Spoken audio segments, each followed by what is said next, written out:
लीजिए सुनिए गुलजार का लिखा हुआ नाटक मिर्ज़ा गालिब, भाग 7, दृश्य 4। मुशाता नवाब जान को सजा संवार रही थी। इधर मिर्ज़ा गालिब के घर में भी कुछ ऐसा ही नज़ारा था। मिर्ज़ा गालिब नवाब जान के यहाँ जाने की तैयारी कर रहे थे। कपड़े पहन लिए थे और अब पुराना जोगा पहनने वाले थे कि उमराव बेगम ने एतराज़ किया। वो रहने दीजिए, ये नया चोगा बनवाया है आपके लिए, ये पहनकर जाएं। उमराव ने खुद उन्हें चोगा पहनाया। मिर्ज़ा हैरानी से देखते रहे। बेगम क्यों ऐसे दुल्हों की तरह तैयार कर रही हैं हमें? जानती भी है कि हम कहाँ जा रहे हैं? एक डोमनी के कोठे पर जा रहे हैं। सुना है हम पे मरती है वो। बेगम ने हंसकर जवाब दिया, क्यों ना मरेगी, हमारा इंतखाब क्या इतना मामूली है? ओहो क्या बात है, आज बहुत मेहरबान हो। इस सवाल का जवाब उमराव ने नहीं दिया बल्कि जोगे की सिलाई की बात कही। गला ठीक है जोगे का?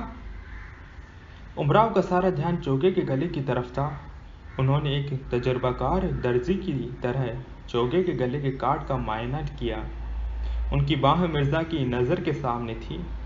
कलाइयों में चंद कांच की चूड़ियाँ थीं। गला खाली था। कान में दो मामूली से बूंदे। मिर्ज़ा की आंखों में माजी की एक झलक कौंध गई। दृश्य 5। वक्त का वो हिस्सा जब असद और उमराव बच्चे थे और उनका निकाह हुआ था। असद और उमराव इक्के पर सवार रुखस्ती का वक्त था।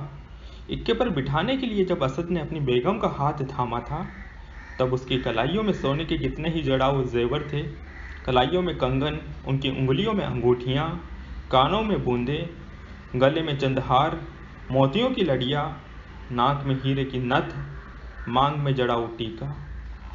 पहली बार असद ने अपनी बहू बेगम का ये रूप देखा था। बेगम की बंद मुट्ठियों पर भी नजर पड़ी। आंख आंखों में से पूछा, क्या छुपाए ले जा रही हो? बेगम की बंद मुट्ठियाँ खुल गई। कंचे थे और कंचे असद को दिए। असद ने गिने, पूरे 7 निकले। दोनों की नजरें मिली, दोनों मुस्कुरा दिए। दृश्य 6। मिर्ज़ा गालिब माजी से हॉल में लौटे। अब उन्होंने नया चोगा पहन लिया था। एक बार मिर्ज़ा ने अपने नए चोगे को देखा, एक बार फिर नज़र उमराव के सोने गले पर पड़ी। लेकिन उमराव की नज़र मिर्ज़ा और उनके नए चोगे पर थी। अच्छा लग रहा है चोगा या हम? फिर खामोशी के चंद लम्हे। कुछ कहा आपने? बहुत चुप है ऐसी ही कुछ बात जो चुप हूँ, वरना क्या बात करनी नहीं आती? आपसे तो बात करना मोहाल है, बात बात पे शेर कहते हैं। मिर्ज़ा फिर खामोश रहे। हमने कुछ पूछा था आपसे, कहाँ हैं आप? हम वहाँ हैं जहाँ से हमको भी कुछ हमारी खबर नहीं आती। दृश्य 7। आज नवाब जान का कोठा जगमगा रहा था। नौकरानी एक और शमा लेकर आ गई। नवाब जान इस वक्त चिलमन से नीचे गली में आने जाने वालों को देख रही थी। उसे मिर्ज़ा गालिब का इंतज़ार था। बाजी क्या हुआ, फिर उदास हो गई आप? नहीं तो बस आते होंगे। अच्छा, दीवान खाने में सारे चिराग जला दिए?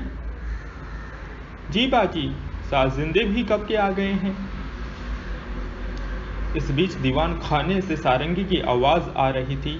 साज पहले से ही मिला दिए गए थे। नवाब जान ने पर्दे की ओर से दीवान खाने का जायज़ा लिया। कोतवाल अभी अभी दाखिल हुआ था। नवाब जान ने पर्दा गिरा दिया। मिर्ज़ा अभी भी नहीं आए। नवाब जान के सब्र का प्याला लबरेज हो रहा था। उसने फिर गुलरेज को ताकीद की। गुलरेज, मिर्ज़ा का गाँव तकिया दाएं तरफ लगवा देना। बाहर से गुलरेज ने जी कहा। दृश्य 8। देर तीसरे पहर मिर्ज़ा गालिब सेठ सुखचैन की पीढ़ी पर पहुँचे।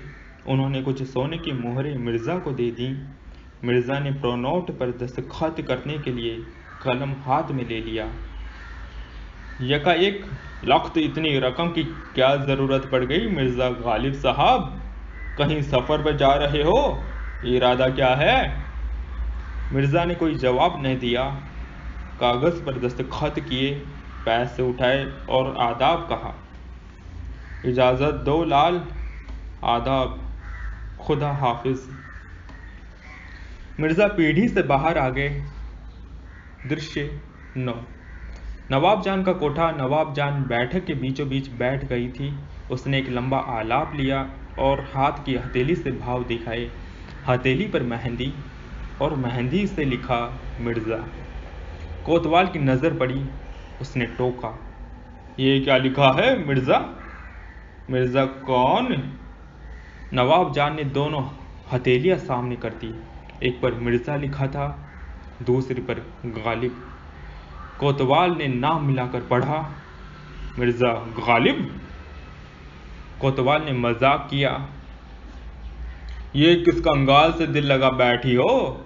कर्जदार है जमाने का, और उनका जो कर्ज चढ़ रहा है जमाने पर, उसे चुकाते चुकाते दिल्ली की नस्लें गुजर जाएंगी, फिर भी चुकता नहीं होगा। कोतवाल को नवाब जान की बात पर बहुत गुस्सा आया। ओहो, क्या जानती हो उसके बारे में? जब भी बल्ली मारान से गुजरता हूं, बैठा हुआ जुआ खेलता दिखता है। किसी दिन धर लिया जाएगा। न दीन का न दिल का, दोनों से कोरा। नवाब जान मुस्कुरा दी और उसने एक शेर अर्ज किया, हाँ वो नहीं खुदा परस्त, जाओ वो बेवफा सही, जिसको हो दीनो दिल अजीज, उसकी गली में जाए क्यों। दृश्य 10। मिर्जा घर लौट गए। उनके पास जेवरात की पोटली थी। उन्होंने जेवर उमराव बेगम को पेश किए। लो, पहन लो इन्हें गले और हाथों में। उमराव ने उसकी तरफ देखा। इस नज़र में मोहब्बत थी, नाराजगी भी थी, मिर्जा की जात को लेकर इज्जत भी थी। फिर कर्ज लिया आपने? मिर्जा ने सर हिलाकर हाँ की। किससे? मथुरा दास से, और नहीं मिलता। सेठ सुखचैन से लाया हूं। लेकिन ऐसी क्या जरूरत पड़ी थी कि? मिर्जा ने उनके हाथ को पकड़कर कहा, ये कांच की चूड़ियां उतार दो और कड़े पहनो। मिर्जा ने कांच की चूड़ियां उतारने की कोशिश की। एक आलाप उनके कानों में गूंजा। दृश्य 11। नवाब जान ने अपने कोठे पर एक गजल छेड़ी। ये न थी हमारी किस्मत की विसाले